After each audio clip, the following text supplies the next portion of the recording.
दोस्तों, आज की ये दो प्रेरणादायक हिंदी कहानी आपको जीवन के एक इम्पोर्टेंट लेसन सिखाएंगी।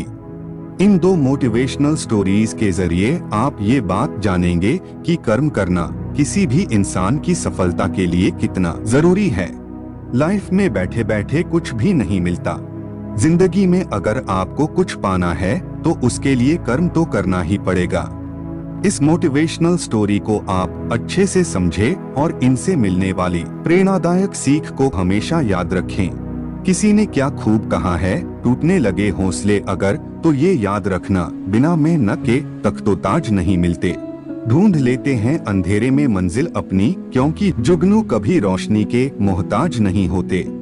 एक बार एक व्यक्ति मंदिर गया और प्रार्थना करने लगा, हे भगवान, मैं अपनी जॉब से, अपने काम से बहुत थक चुका हूँ और अब मैं बस आराम से जीना चाहता हूँ।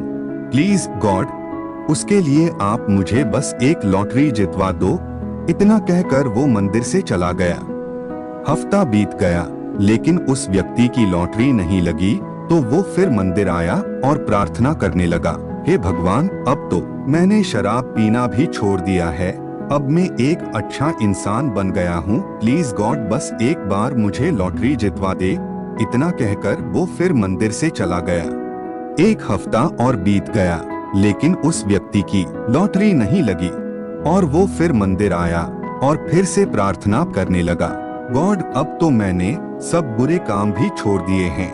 अब वो लॉटरी का पैसा मुझे सपने में भी दिखने लगा है। प्लीज गॉड, मेरी मदद करो और लॉटरी जितवा दो।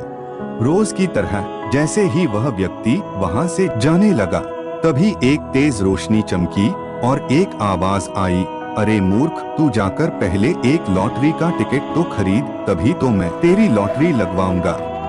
दोस्तों, ये छोटी सी कहानी हमें ये बात सिखाती है कि हम अक्सर भगवान से कुछ ना कुछ मांगते रहते हैं कि गॉड, मुझे ये दिला दो, मुझे वो दिला दो, मुझे ये चाहिए, मुझे वो चाहिए। लेकिन हम ये नहीं सोचते कि जो हम मांग रहे हैं उस चीज को पाने के लिए हम खुद कुछ कर भी रहे हैं कि नहीं, क्योंकि भगवान हमें कहीं से वो चीज लाकर हमारे सामने नहीं रख सकता। हमें ज्यादा पैसे चाहिए तो उसके लिए ज्यादा मेहनत करनी पड़ेगी। हमें एग्जाम में अच्छे मार्क्स चाहिए तो उसके लिए हमें ज्यादा पढ़ाई करनी पड़ेगी। हमें अच्छी जॉब चाहिए तो पहले हमें खुद को उस जॉब लायक बनाना होगा। हमारी इच्छाएं भी तभी पूरी होंगी जब हम खुद कुछ करेंगे। भगवान पर विश्वास रखिए और सिर्फ मांगिए मत, बल्कि उस चीज को पाने के लिए खुद भी एफर्ट करिए। चलिए दोस्तों, दूसरी कहानी को सुनते हैं। बहुत समय पहले की बात है। एक गांव में बहुत ही आलसी व्यक्ति रहता था। अपने आलस की वजह से वो ना तो कुछ काम करता, ना काम के बारे में ज्यादा सोचता। बस इधर उधर से किसी तरह अपने खाने की व्यवस्था कर लेता था। एक दिन वह व्यक्ति यूं ही टहलते टहलते जंगल की तरफ चला गया। जंगल में थोड़ा अंदर जाकर उसने देखा कि एक लोमड़ी लंगड़ा कर चल रही है। उसका एक पैर टूट गया था।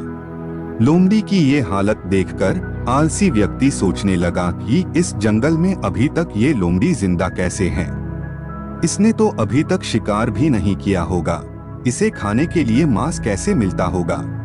वह व्यक्ति लोमड़ी के पीछे पीछे चलने लगा ताकि उसे मालूम हो सके कि इसके खाने की व्यवस्था कैसे होती है। तभी उस व्यक्ति को शेर की दहाड़ सुनाई दी। वह डर गया और तुरंत ही एक ऊंचे पेड़ पर चढ़कर छिप गया। थोड़ी ही देर में जंगल की तरफ से तेजी से दौड़ता हुआ एक शेर आया। शेर के मुंह में मांस का बड़ा सा टुकड़ा था। शेर की दहाड़ सुनकर वो लोमड़ी भी छुप गई। शेर इतना तेज दौड़कर आ रहा था कि उसके मुंह से मांस का एक टुकड़ा वही छूट गया और वो दौड़ता हुआ आगे निकल गया। कुछ देर बाद उस लोमड़ी ने वो मांस का टुकड़ा खा लिया और फिर से छुप गई। पेड़ में चढ़ा हुआ आलसी व्यक्ति ये सब देख रहा था। वह सोचने लगा कि भगवान कितना दयालु है। एक लोमड़ी के खाने की व्यवस्था भी भगवान कर रहे हैं। अब से मैं सिर्फ पूजा पाठ करूंगा और फिर भगवान मेरे लिए भी खाने की व्यवस्था जरूर करेंगे। ये सोचकर वह व्यक्ति अपने घर आ गया। घर आकर वह आलसी व्यक्ति पूजा पाठ में लग गया और इंतजार करने लगा कि भगवान की कृपा से उसे भी खाना मिल जाएगा। बैठे बैठे 5 दिन गुजर गए, लेकिन उसके खाने की व्यवस्था नहीं हो सकी। भूखे रहने की वजह से वह कमजोर हो गया था और मरने की हालत में पहुंच गया। खाने की तलाश में अब वो इधर उधर भटकने लगा और तभी उसने एक संत को देखा। आलसी व्यक्ति तुरंत ही संत के पास पहुंचा।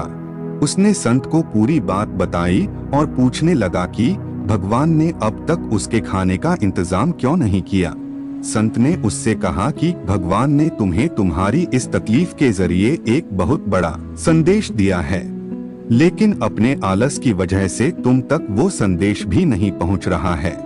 तुम एक लोमड़ी की तरह बनना चाहते हो, जबकि वो लोमड़ी शारीरिक रूप से कमजोर थी और तुम अपने आलस की वजह से दुर्बल हो गए हो। भगवान तुम्हें शेर की तरह बनाना चाहता है। तुम भगवान के भरोसे रहना चाहते हो और भगवान तुम्हें दूसरों की मदद करने वाला इंसान बनाना चाहता है।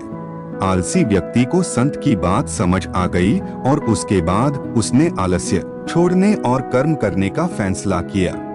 दोस्तों, इस दोनों मोटिवेशनल स्टोरी से हमें यह सीख मिलती है कि हमें अपने आलस्य को छोड़कर कर्म को महत्व देना चाहिए। अपने आलस्य की वजह से ही हम जरूरी कामों को करना भी छोड़ देते हैं और सोचते हैं कि कोई दूसरा आएगा और उन कार्यों को पूरा कर देगा। हमें दूसरों पर निर्भर रहने वाला नहीं, बल्कि दूसरों की मदद करने वाला इंसान बनने की कोशिश करनी चाहिए। भगवान भी ऐसे लोगों की मदद करता है जो दूसरे की मदद के लिए हमेशा तैयार रहते हैं। जीवन में आलस्य इंसान को हमेशा पीछे रखता है। आलस्य हमें उन कामों को करने से भी रोकता है जो हमारे लिए बहुत इम्पोर्टेंट होते हैं। आलस्य हमारी असफलता का एक सबसे बड़ा कारण होता है। दोस्तों, आलस्य को त्याग कर ही हम सफलता पा सकते हैं। इसलिए किसी भी काम को करने में आलस्य मत करो और ना ही कभी भी लाइफ में दूसरों के भरोसे बैठे रहो। अपने कार्यों की जिम्मेदारी स्वयं लेना सीखो और अपने हर काम को समय पर पूरा भी करो। आई होप आपको ये दोनों मोटिवेशनल स्टोरीज पसंद आई होगी और साथ ही इनसे कुछ सीखने को मिली होगी। इन कहानियों को लेकर आपका जो भी विचार हो तो कमेंट सेक्शन में जरूर बताएं। ऐसी ही और भी मोटिवेशनल स्टोरीज देखने के लिए इस चैनल को सब्सक्राइब जरूर से करें। जय हिंद।